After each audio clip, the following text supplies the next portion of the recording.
Muito boa noite, bem-vindos à Tribuna Soberana. Esta semana com a análise e os comentários de Gil Nadais e Paulo Matos. Como sempre, começamos com as notas iniciais. Dr. Gil Nadais, boa noite, espero que tenha tido umas boas férias.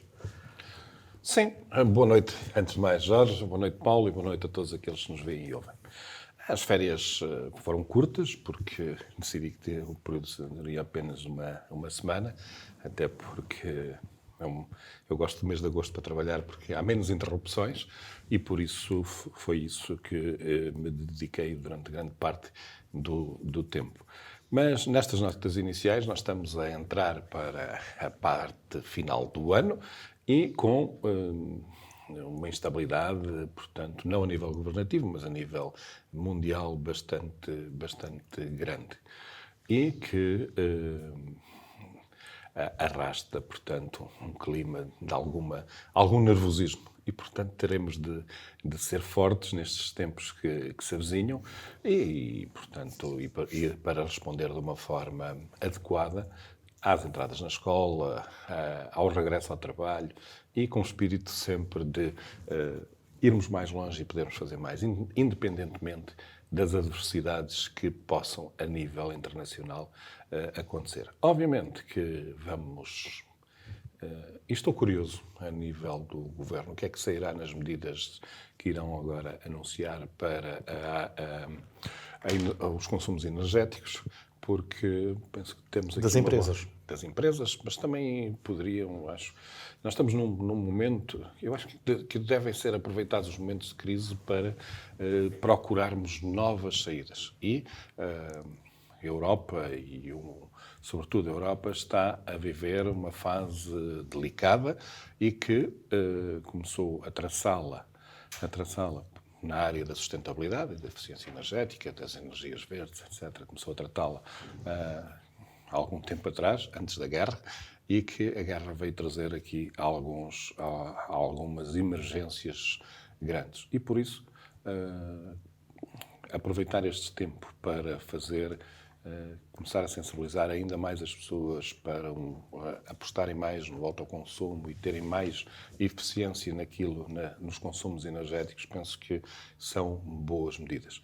E por isso, e para não me alongar nesta nota, aquilo que eu espero é que tenham tido todos a oportunidade de ter tido férias, não é? Que estejam retemperados e que com grande força para iniciarmos um novo ano de trabalho, porque as férias será só para alguns daqui por um ano, outros vamos ter mais separadas, como é o meu caso. Quem parece também retemperado é o Dr. Paulo Matos. Boa noite, como é que foram as férias? Boa noite, Jorge, boa noite, Gil, boa noite às pessoas que acompanham este programa numa rentrée. Estamos numa rentrée. Espera-se um ano ou anos difíceis, mas para isso, por causa dessa dificuldade e dos tempos que atravessamos e que corrobora as palavras do Gil nesse sentido, vou aqui fazer referência à entrevista que o Papa deu à TVI, que gostei imenso.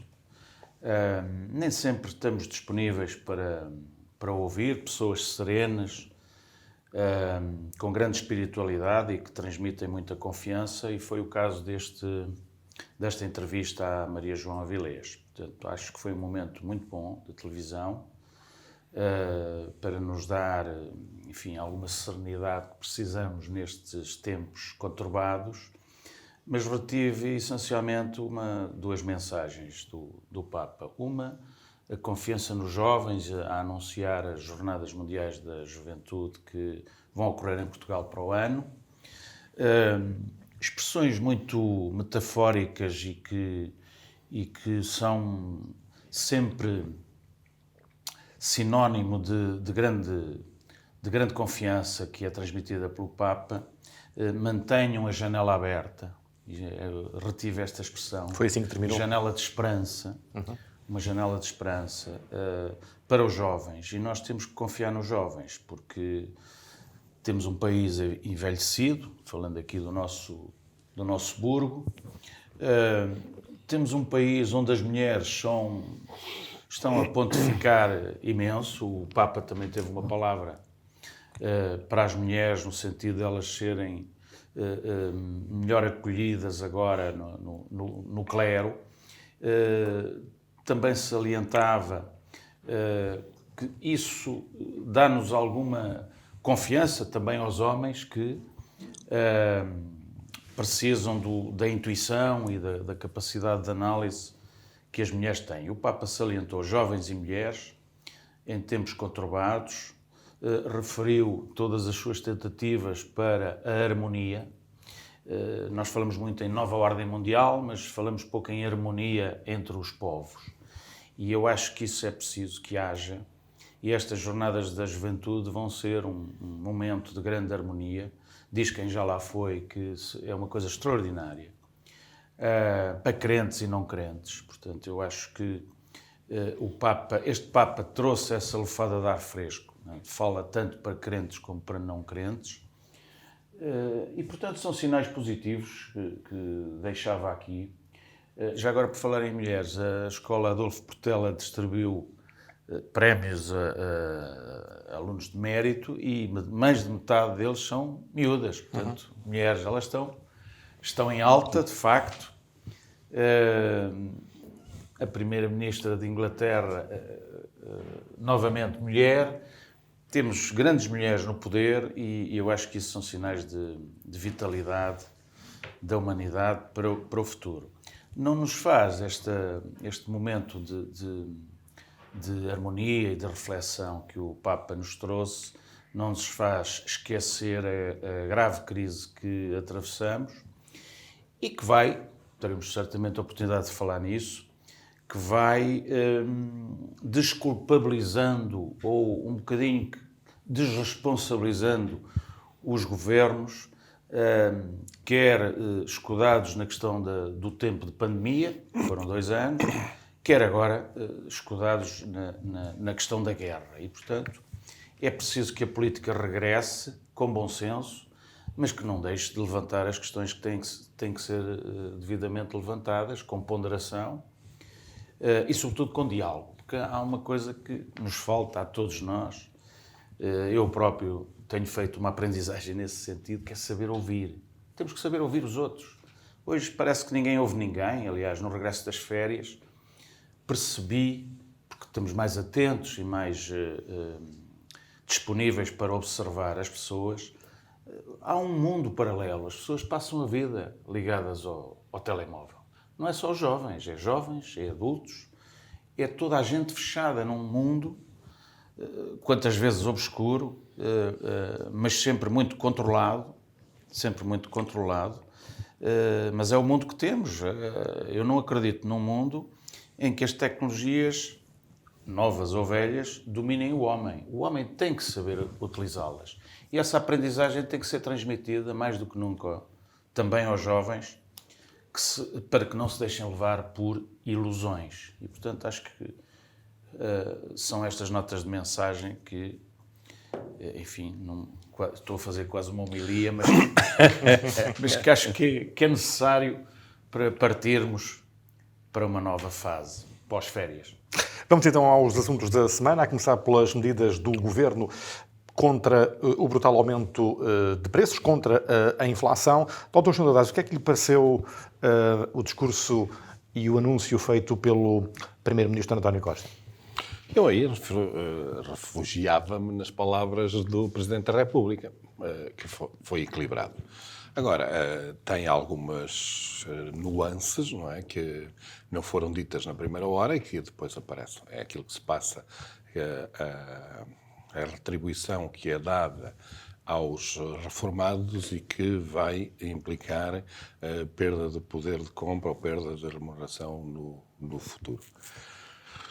Tirando isso, obviamente há algumas lacunas. Eu, por exemplo, acho que há lacunas.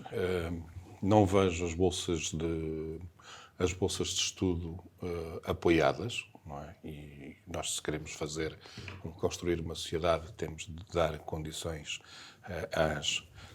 aos jovens para terem para poderem prosseguir os seus estudos, mas parece-me equilibrado. Agora, algumas medidas são 2,4 mil milhões de euros, não nos esqueçamos, mas algumas das medidas são muito pequeninas, não é? Porque, salvo erro, eu vi umas contas no jornal que a descida do IVA da energia acho que vai dar 1,6 euros por fatura. Portanto,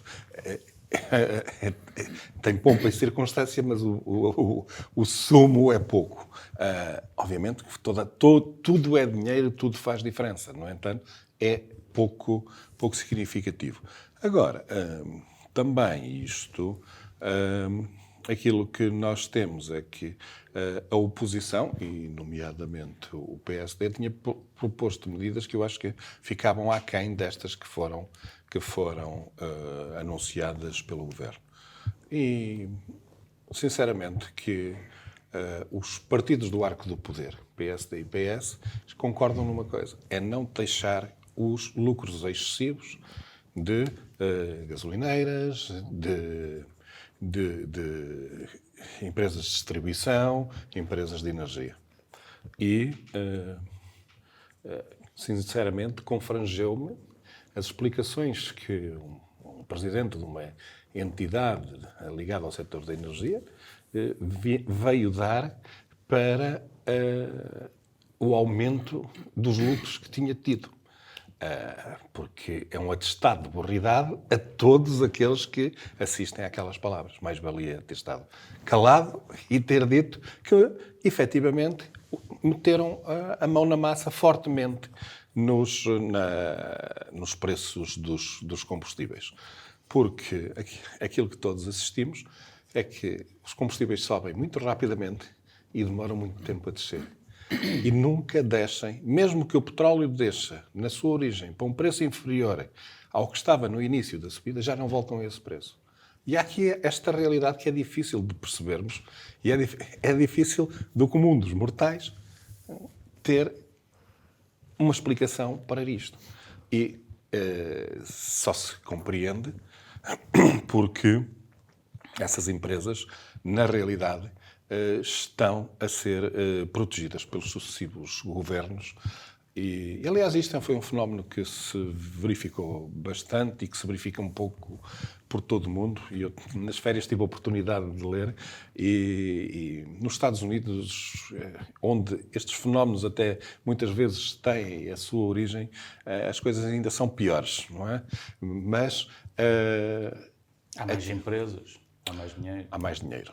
Basta dizer que nos Estados Unidos, mas aquilo que se verifica, e pronto, isso foi uma das coisas que eu pude ler, é que dos anos 60 para agora houve um crescimento, obviamente as pessoas ganham mais, mas a metade inferior da população, os 20% inferior da população, não subiram praticamente nada nos seus rendimentos. Enquanto o 1%, e isto, números dos Estados Unidos, 1% superior, neste momento, neste momento, 2020, tem 50% da riqueza do país. E isto é preocupante, porque causa os ganhos de produtividade que têm sido alcançados. Na Europa também se verifica isto, mas com menos impacto. Okay? Nos Estados Unidos, as pessoas das classes mais desfavorecidas estão a viver pior e a riqueza está muito mais concentrada. E reparemos que depois é fácil para quem tem muito dinheiro fazer lobby. Em Portugal não é permitido o lobby, mas temos na mesma, não é? Há um lobby pequeno e fechado, mas também existe. Sim. Em grande escala. Fazer os lobbies para, portanto, levarem água ao seu moinho e poderem obter mais receitas. Mas, aqui assim, estou totalmente com os partidos de esquerda que isto foi dinheiro que foi expoliado aos portugueses. Não foi só o IVA que resultou da subida dos preços, mas aquilo que algumas empresas ou alguns setores tiraram do bolso das pessoas. E temos de ter mais justiça social e esse dinheiro deveria voltar para os cofres do governo, porque o governo somos todos nós e teoricamente somos beneficiários. Dr. Paulo Matos, o que é que lhe pareceu? As medidas do... A solução do encontrada governo. pelo Governo relativamente à subida da inflação. Muito bem. Nós temos que enquadrar isto na crise em geral. A questão do gás e do petróleo que a Rússia está impedida de fornecer à Europa, como vai dizendo o PCP, depois as sanções económicas têm os seus efeitos, mas na verdade não haveria grande alternativa a isso, não é? Porque a guerra está instalada, não se vê recuo a prazo, a não ser que a Rússia decida abdicar da intervenção que fez a um território soberano. Os argumentos do PCP nesse sentido não são consequentes, porque vão no sentido de defender a paz e a inexistência de sanções, mas na verdade não se vê da parte da Rússia uma vontade de retirar e acabar com a guerra e, portanto, não se pode beneficiar o infrator e as coisas vão continuar assim.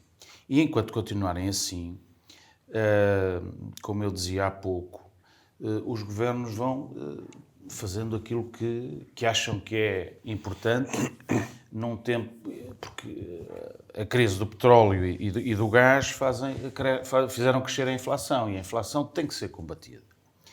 Ora, vamos lá ver. Eu, que não sou economista, mas vou pensando nas coisas, tenho alguma dificuldade em perceber como é que em Portugal os apoios são só dirigidos para já às famílias e o Primeiro-Ministro diz que no próximo mês ainda vai pensar quais são os apoios que haverá às empresas, quando noutros países da Europa... Mas já existem apoios às empresas. Sim, mas mais, Okay, são necessários certo. mais para desenvolver a economia e criar riqueza, porque eu não vejo que as empresas, exceto as bem estruturadas e que aguentaram a pandemia, que possam sobreviver sem alguns apoios. E, portanto, estes apoios às famílias são corretos. O partido da oposição, o PSD, defendeu um plano de emergência social e o Governo, secundando essa ideia, que provavelmente também já teria noutros moldes, entendeu necessário dar estas prendas individuais às famílias, aos filhos, portanto, o apoio de 125 euros para cada pessoa, que tenha rendimentos até 2.700 euros, 38 mil e poucos euros por ano, bruto, de rendimento bruto, e os outros não vão receber. Portanto, provavelmente eu não vou receber essa prenda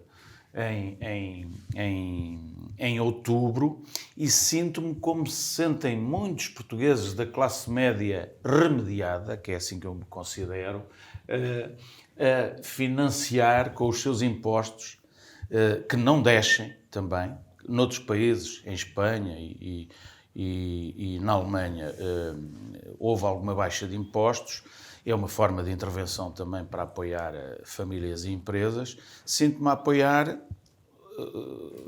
5 milhões e meio, sensivelmente, de pessoas que vão usufruir desta prenda em outubro.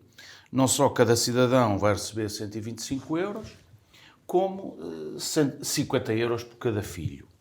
E depois, os não pensionistas, porque depois os pensionistas recebem já ao todo 1.000 milhões. Dentro dos 2.400 milhões, 1.000 milhões, vão 1.000 milhões estão para os pensionistas, que é um adiantamento que o Governo faz relativamente às pensões, ao aumento de pensões que deveria fazer no próximo ano, de acordo com a tabela e com as taxas que estão na lei, por volta dos 7, 8%. E não vão aumentar as pensões para o ano, o Governo não vai aumentar, porque resolveu antecipar estes 1.000 milhões. E, portanto, estes 1.000 milhões já não vão ser pagos aos pensionistas para o ano. E podem ter efeitos nefastos no valor das reformas futuras. Ora bem, eu tenho alguma dificuldade em entender que um país possa sempre sobreviver e pagar a sua dívida fazendo constantemente esta gestão. Dir-se-á, a parte mais esquerda do espectro político vai dizendo que isto não é nada mais, nada menos que uma forma encapotada de fazer cortes nas pensões, parecendo que se está a fazer um aumento. E, portanto, na verdade, para o ano, o aumento das pensões não vai ser de 7% ou 8%, como deveria ser de acordo com a lei. Vai ser de metade, 3,5%, 4%. E as pessoas têm que contar com isso. Não deixando eu de dizer que as pessoas recebem este dinheiro e é bem-vindo porque elas estão em dificuldades. Ainda para mais agora no regresso de férias, em que as pessoas têm que pagar umas o IRS, outras a renda, e os preços, e os bens alimentares e os bens consumíveis que subiram todos. E é bem-vindo, o dinheiro é sempre bem-vindo. Mas já deixaram de pagar os livros. Claro, já deixaram de pagar muita coisa e vamos ver se aguentam, não é? Eu não me custa nada, eu acho que nós temos que acabar, na análise política, temos que acabar com a ideia de que o PSD pediu um plano de emergência social e o Governo tem um plano de emergência social. Todos deviam ter a humildade de reconhecer, quer a oposição, quer o Governo, que trabalharam conjuntamente ou pelo menos influenciaram-se mutuamente na necessidade de criar este plano de emergência social e não fazer dele uma luta partidária como já está a acontecer. O PSD teve algumas ideias que foram seguidas pelo Governo e o Governo teve ideias diferentes que também aplicou na prática. O que me custa é que as pessoas... Vamos lá ver, porque é que o Governo toma esta medida de apoio aos pensionistas? Não estou a falar dos outros, porque os não pensionistas, acho que é correto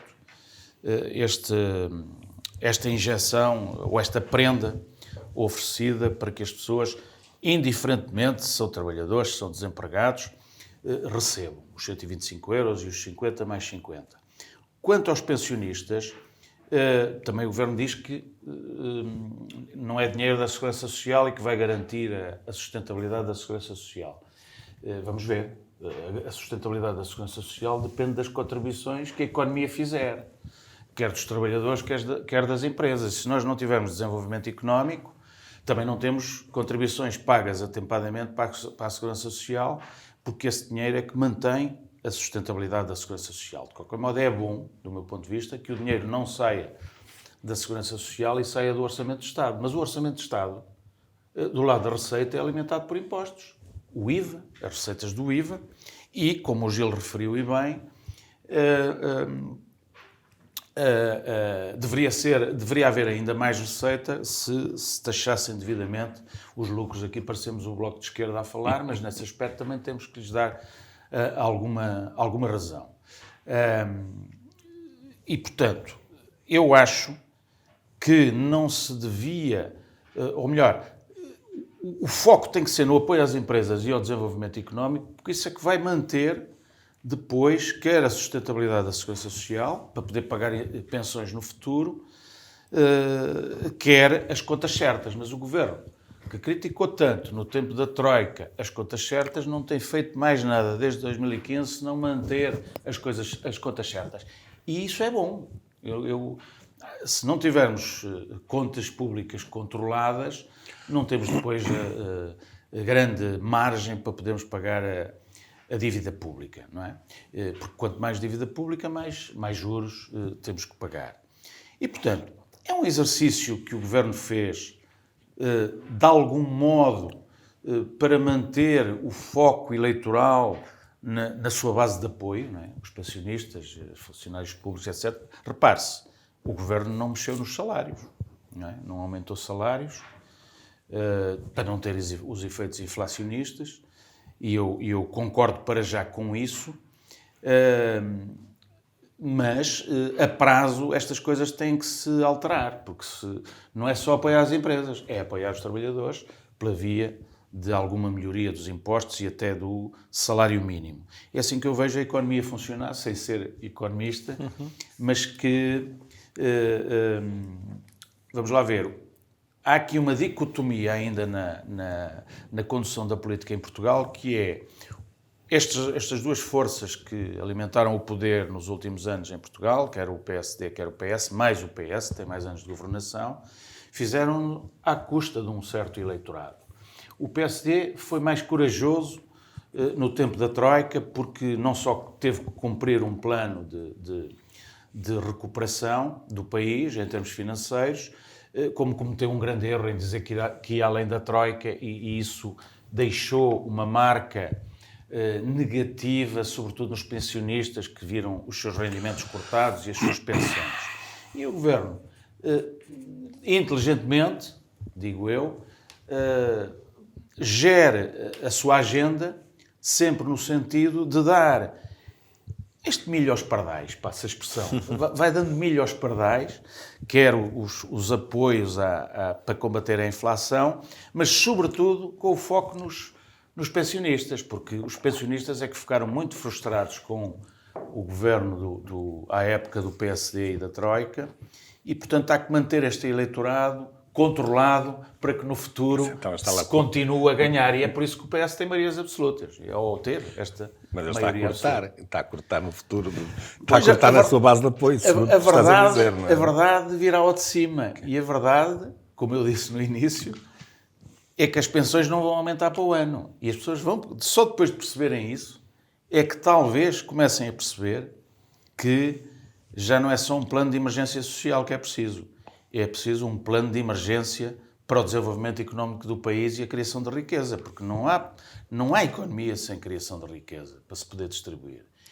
Isso pode ser de esquerda ou de direita, liberal ou menos liberal, não há milagres. Não é? Nós não podemos viver eternamente do dinheiro que vamos buscar ao exterior, porque isso custa o pagamento de juros e nós temos que gerar depois receita através de impostos e nunca mais diminuímos os impostos. Esta semana os jornais já vieram dizer que os pensionistas vão perder 250 euros.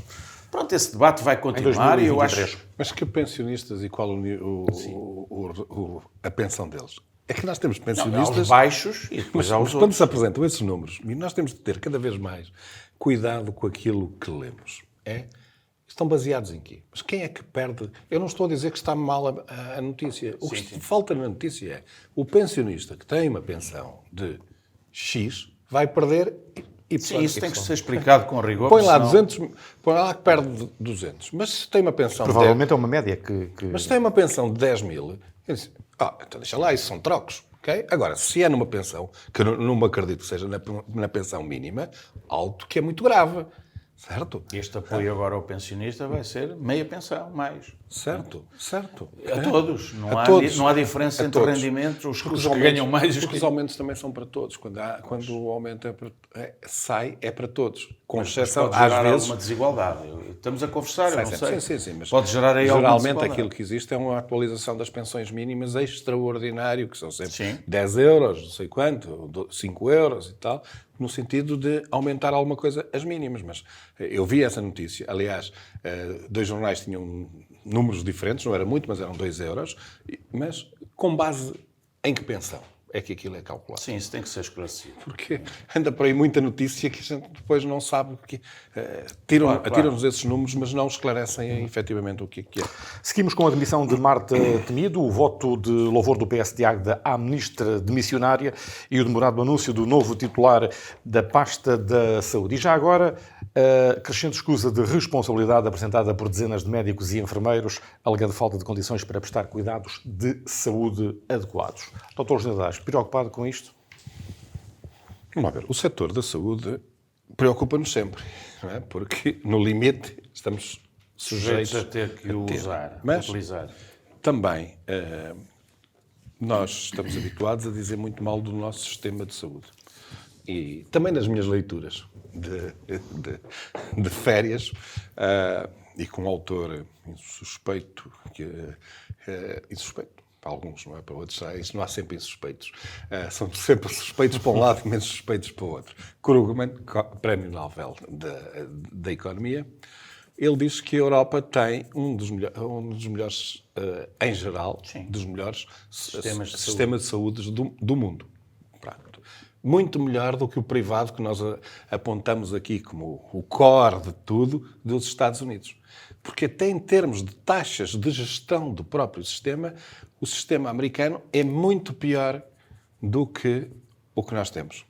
E nós temos e descobrimos isso agora, eu descobri isso agora, por causa daquela senhora que infelizmente morreu, que começamos a ter turismo de saúde para o Sistema Nacional de Saúde, para nós exportarmos.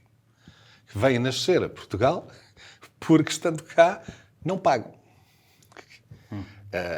E parece que de algumas nacionalidades isto já é mais ou menos comum, que é de Angola, Moçambique, Cabo Verde, é normal. Isso parecem offshores de saúde.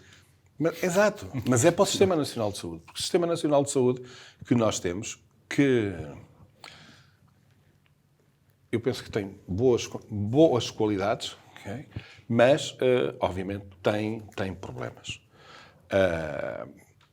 A ministra foi embora porque ela passou uma fase muito difícil e agora tem as corporações todas voltadas contra ela e o Sr. Presidente da República tirou-lhe o tapete. Vamos pôr as coisas claras.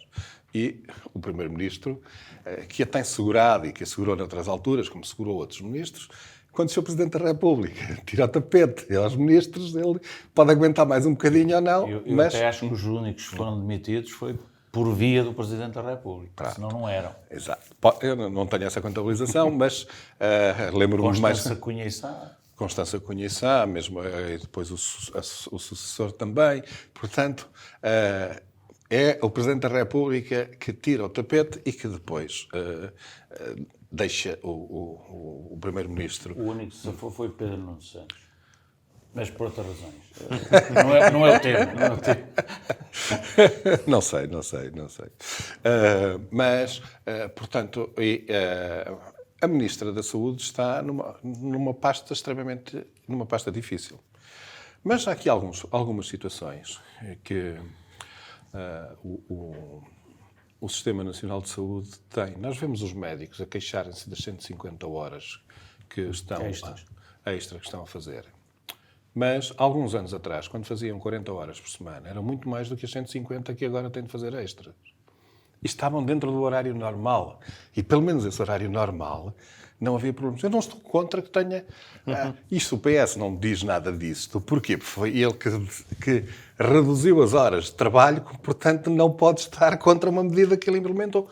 E bem, eu acho que toda a gente devia trabalhar 35 ou menos horas e ganhar mais dinheiro. Isso é um índice de qualidade de vida. Exato. Agora, aquilo que eu quero dizer é que existe aqui muito aproveitamento nestas coisas também. Depois, existe uma má organização dos serviços de saúde. Porque há demasiados lobbies dentro do serviço. Os lobbies dos médicos, dos enfermeiros, destes, daqueles e dos outros. Porque há uma irracionalidade no sistema que eu considero gritante. Por exemplo, porquê é que nós temos em Coimbra um Hospital dos Covões e um Hospital Central com a capacidade que tem? Já falei nisto outras vezes. Porquê é que temos? Porquê é que temos 2 maternidades? Tem 2 urgências, com certeza. Não sei se têm agora, mas tem são duplicação de serviços, duplicação de custos, coisas que vão aos nossos impostos. E depois, neste momento, isso já foi aventado, mas acho que tem de vir aí um programa do tipo daquele que foi feito pela Leonor Beleza, que é encerrar maternidades. Porque nós temos muito menos nascimentos do que tínhamos há 15 anos atrás. As estruturas são as mesmas. E este princípio, eu já o disse aqui, mas não, eu quero ser tratado onde tenha as melhores condições, onde um médico esteja habituado, tenha um caudal diversificado de doenças para fazer um bom diagnóstico e poder atuar. Porque ir para o hospital mais próximo não quer dizer que tenha a melhor resposta. E há que repensar a saúde. E há outra coisa. É colocar o doente no centro da saúde. Não é organizar a saúde com base nos interesses dos grupos da medicina. Nem mas grupos, nem pessoal político. Certo. De nomeação. Certo. Exato. Não, estes assuntos devem ser geridos com racionalidade. Agora, aquilo que, politicamente, se o dinheiro não dá para tudo, o que tem de ser decidido politicamente avança este em detrimento daquele.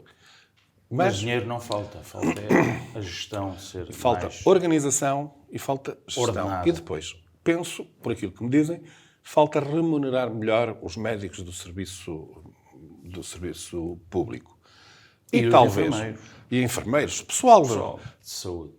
E talvez também, por exemplo, colocar aqui algumas normas. Um médico só pode fazer 35 horas de trabalho, mas muitos deles vão fazer não sei quantas para o privado. Sim. E aqui assim também devia ser limitado. Claro. Então faz 35 horas no público, ok, só pode fazer o correspondente às 150 no privado. Porque muitos deles vão lá ao público só para cumprir, para depois poderem vir trabalhar. Portanto, há aqui muita coisa para fazer. Mas agora, deixem-me ir aqui, sair da Marta Temido, mas ir a continuar no problema da saúde. Eu vi no jornal que Aveiro vai ter no campo de futebol, o antigo estádio Mário Duarte. O antigo estádio Mário Duarte vai fazer uma unidade para pequenas cirurgias. A cirurgia de ambulatório. Cirurgia de ambulatório. Ou seja, o serviço que está no Hospital de Águeda. Eles estão a puxá-lo para Aveiro. E eu pergunto, qual é o plano estratégico do Hospital de Aveiro? Que envolve Águeda? Vai esvaziar. Qual é a posição da Águeda sobre isso? Eu ainda lá ia chegar agora, mais à frente. E se vão fazer uma unidade, o que é que eles estão a perspectivar para a Águeda? Se vão tirar daqui, o que é que vai ser este futuro? Isto que eu saiba nunca foi dito a ninguém. Sim, eu estou a saber agora por ti. E aquilo, eu vi no jornal, foi no Diário de Aveiro que veio a notícia. Aliás, eu já tinha sabido isto bastante mais há mais tempo. Não tenho. Há umas tertúlias que ocorrem em Aveiro, em que participam muitas pessoas, em que fui convidado, participo às vezes, e estava lá a senhora administradora do hospital que disse isto. E eu disse-lhe na altura, atenção, que aquilo que foi negociado para a junção, para a criação do centro hospitalar, foi que havia serviços nos outros concelhos, em Estarreja e em Águeda. E aquilo que a senhora diz que vai fazer, é retirar serviços da Águeda. Qual é a orientação? É isto. Temos que saber. Agora, aquilo que eu vejo aqui assim em Águeda é que diz que não há mobiliário. Sim, o mobiliário não é novo para uma unidade. Mas essa fase já está ultrapassada. Agora temos que saber o que é que queremos para o nosso hospital. Isso é que é fundamental. Desde que tenha as condições mínimas, se for novo se não for novo, se tiver em condições de ser utilizado, para mim está bem. Até porque nós temos de reutilizar cada vez mais. Okay? Agora, o que é que se espera para o Hospital de Águeda? Sim, Se vão fazer esse serviço, qual é a posição da Câmara Municipal relativamente a isto? Agora, já não é Marta Temido, temos um vazio. Sinceramente, que neste vazio... Eu queria falar sobre a Marta Temido ainda um bocadinho. Está bem. Mas mais sobre o Primeiro-Ministro. Tinhas cortado aí um bocadinho, falaste anteriormente, já estavas à vontade. Sim. Tenho que mandar sempre uma boca. Espera aí. Mas e não a Marta... acabaste? Não, mas acaba rápido. A Marta Temido está agora em banho-maria, não é? Portanto... Tu estiveste nesse louvor? Assinaste o louvor? Não estive. Mas eu acho que este louvor, vamos lá ver, por aquilo que eu soube, a Comissão Política Conselhia de Águeda falou com a Ministra no sentido de receber o Presidente da Câmara, o Presidente da Câmara ser recebido e uma comitiva. Mas não podia chamar camarada. Porque não fica bem. Uma ex-ministra não é camarada. É uma ex-ministra não da vi. nação. Quer dizer, não tem sentido Eu nenhum. não li muito atentamente Amigos, o companheiros, comunicado. camaradas. Não li atentamente o comunicado, mas penso São que coisas foi- do Zé Vidal. Pois, exatamente. Penso que foi pela deferência que, não é, que ela teve no atendimento daquilo. Agora, está em banho-de-maria, porque parece que há algumas medidas... Em banho de Marta. Exato. Porque Banho ela de ainda, Marta. está, Está em banho de ainda Marta. está no exercício de funções. Não, está em banho de costa. Ok? O Costa para lá marinar, não é? Pronto, porque acho que havia algumas medidas que estavam para ser lançadas pelo Ministério que deve estar a pô-las em execução para depois poder sair e entrar um novo ministro. Porque isto substituir É um sui ministro generis faz isto de demitir uma ministra, apresentar a demissão e não ser imediatamente substituída, eu acho que isto só em Portugal, quer dizer. Só em Portugal é que se apresenta um plano de apoio às famílias e diz que para as empresas para o mês que vem vamos ver. Não. Quer dizer, há Não, coisas isso aqui não. de gestão. Não, de gestão repara, da própria... as empresas já tiveram planos de apoio. Do próprio calendário político. Mas muitas destas medidas, isto é navegar à vista, porque não se sabe, isto de uma semana para a outra, ou muitas vezes de um dia para o outro, as condições mudam e, portanto, há que adaptar. E o que estava bem num dia, no outro dia pode ser excessivo ou ser diminuto. E, portanto, há aqui... Vamos ouvir o Sobre Dr. a Paulo Matos saúde, relativamente sobre a a saúde, este assunto. acho que implica algum estudo da nossa parte para saber qual é o ponto da situação atual da organização do Sistema Nacional de Saúde e a forma como as coisas estão agora a funcionar. Eu penso que o Serviço Nacional de Saúde está muito tomado, mas dá uns anos esta parte, não é só pelo PS, por agendas políticas. As pessoas que se colocam à frente das administrações são boys ou girls partidários, muitos dos quais sem qualquer conhecimento sobre a administração hospitalar, sem experiência, salvo raras exceções, e isto é um problema de gestão. Eu, de cada vez que falo com médicos, nomeadamente há dias falei com um que saiu do Serviço Nacional de Saúde e foi para o privado, e a razão que ele me deu foi a seguinte: não é só por dinheiro, é porque eu não tenho meios para trabalhar. E se eu quiser ser técnico de saúde, fico no Serviço Nacional de Saúde, mas se eu quiser ser verdadeiramente médico, eu tenho que trabalhar para quem me dá condições. E neste momento as condições, que não é falta de dinheiro, é falta de organização. Desculpa. Vai ao encontro do que disseste. Não, mas espera aí. Mas vamos lá. Deixa-me só concluir, já lá vais.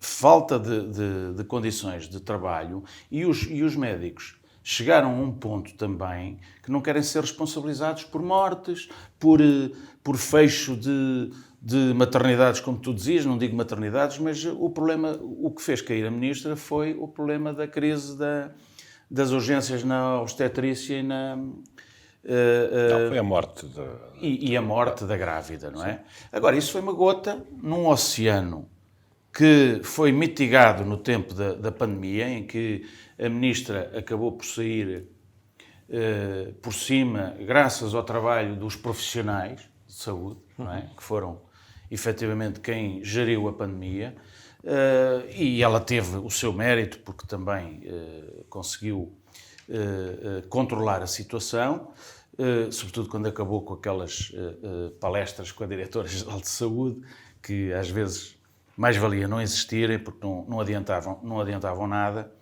para além da propaganda normal que fizeram. E estas coisas são como são. Quer dizer, a ministra foi elogiada pelo primeiro-ministro do Congresso do PS como se fosse quase uma sucessora dele. Quer dizer, fez esse número. Não sei se o Costa vai fazer o mesmo com o Pedro Nuno Santos. Mas fez com a ministra Marta Temido. Não sei se recordam ele a fazer uma vénia à ministra. E, portanto, ela também está agora numa situação em que ficou sozinha. Portanto, quanto a pergunta era sobre o louvor que o Partido Socialista lhe deu, provavelmente pelo país as comissões políticas vão fazer o mesmo. E não é mais do que o reconhecimento a um trabalho de quem é da sua linha política, e não vejo nenhum mal nisso. Agora, é preciso assumir responsabilidades, quer dizer, e o Serviço Nacional de Saúde, que está assim, veja-se também, por causa das PPPs que funcionavam bem, o governo acabou com as que funcionavam bem. Há uma série de coisas em Portugal que não...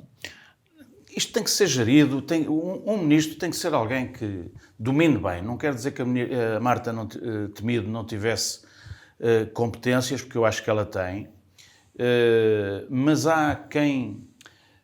É preciso chamar alguém do próprio serviço e que o conheça muito bem por dentro para fazer um bom lugar porque é muito difícil. Isto agora nem 10 anos chegam para pôr o Serviço Nacional de Saúde outra vez na ordem. Eu acho isso. Porque daquilo que vejo, do que as pessoas vão dizendo, e o que este médico me disse é sintomático. Quer dizer, eu não quero, sem desprestígio para os técnicos de saúde, mas os técnicos de saúde têm uma função. Agora, ser médico implica uma responsabilidade enorme. Explica-me uma coisa. Os casos mais complicados Sim. Vão para o privado, vão para o público. Não são tratados no privado. Sim. Como é que não temos meios no público? Como é que saímos por não ter meios?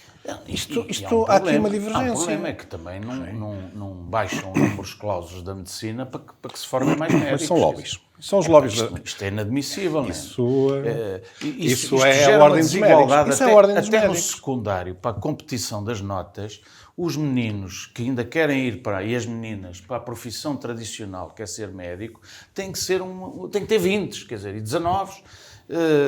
E, portanto, tudo isto gera uma desproporção que tem que acabar. Se o ensino é para todos, também tem que haver alguma flexibilidade, porque um médico não é bom por ter 20.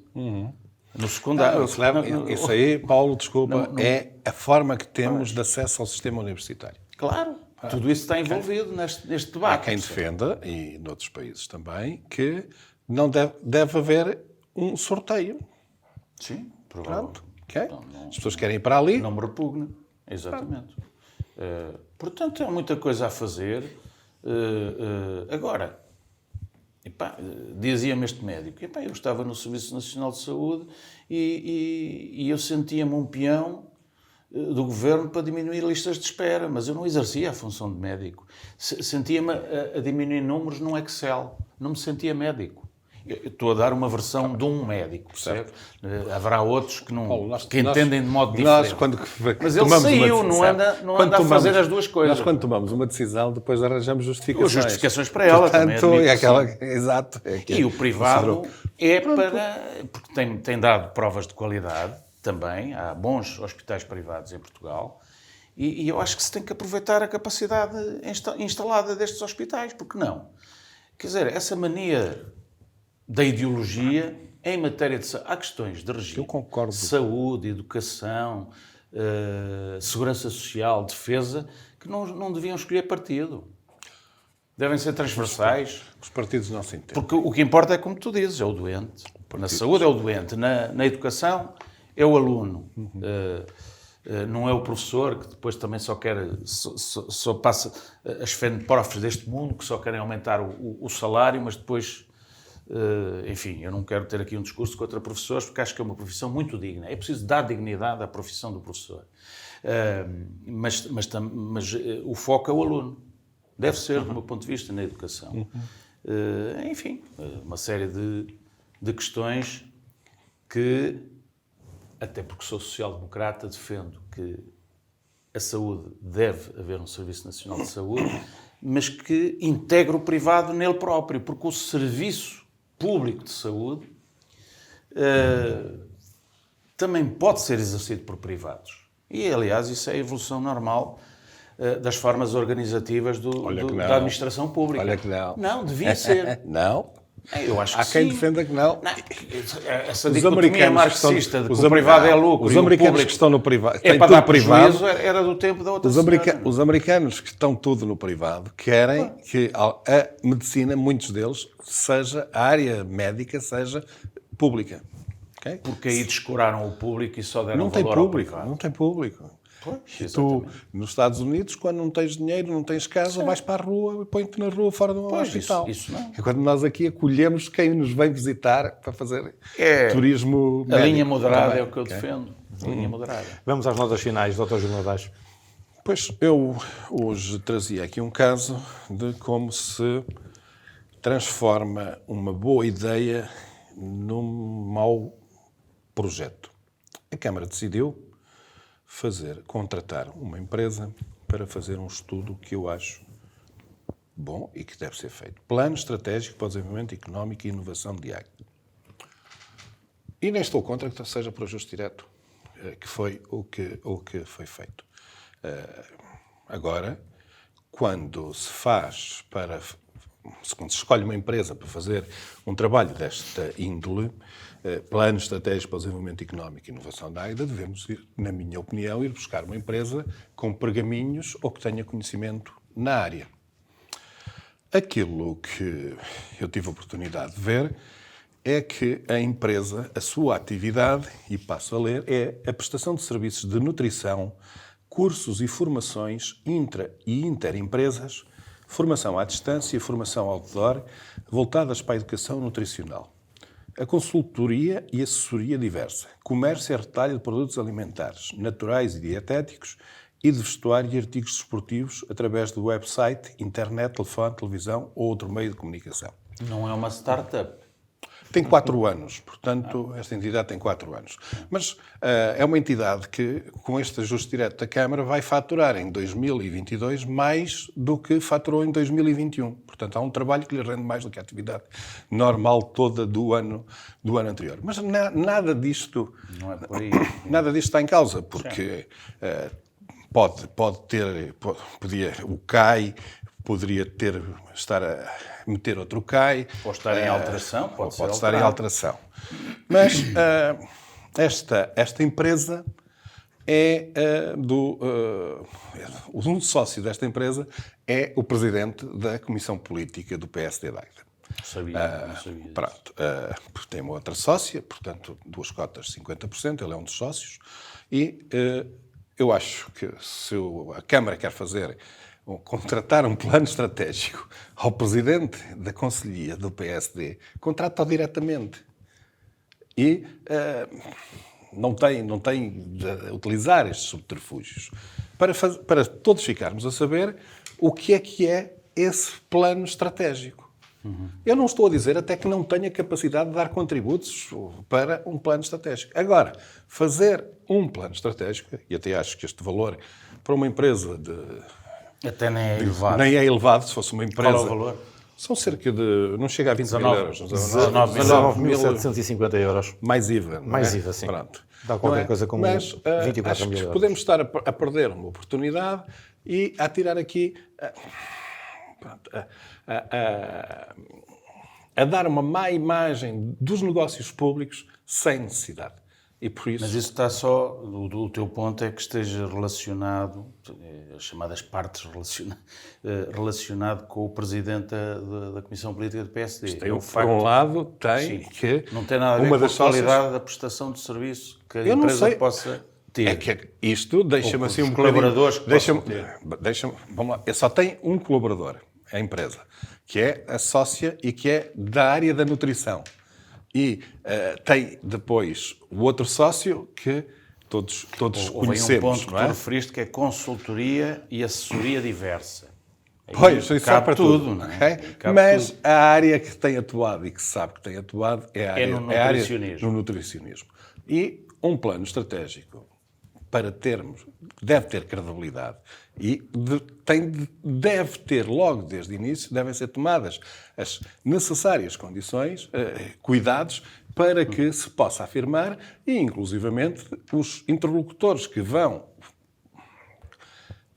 ajudar a complementar este plano estratégico. Isto não é alguma coisa que se pede a alguém que escreva, isto não é um livro, tem de haver intervenção, ou deve haver intervenção da comunidade, devem ser ouvidos muitos intervenientes. Esse estudo a ser feito por essa empresa portanto, ou outra qualquer vai ter que ouvir os atores do desenvolvimento económico e das empresas que querem inovação em Águeda. Portanto, vamos lá ver. Eu não tenho dados para rebater a nota do Gil. Vou-me informar, mas há sempre uma coisa que eu tenho por princípio. Não é?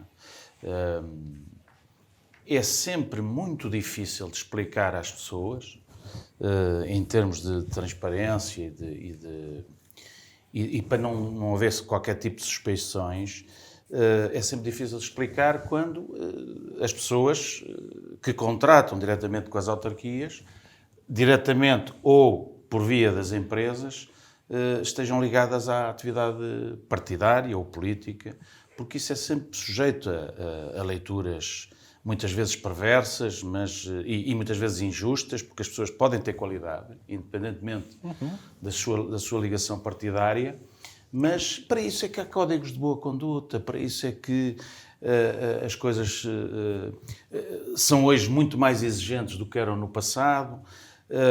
Os índices de excelência não podem ser só palavras vãs, e as autarquias devem apostar nisso e não para toda a gente entender. Não se devem meter em alhadas nem as autarquias, nem as empresas que contratam com as autarquias. Eu não estou a dizer que isto é uma alhada. Claro, isto é um ato absolutamente legal.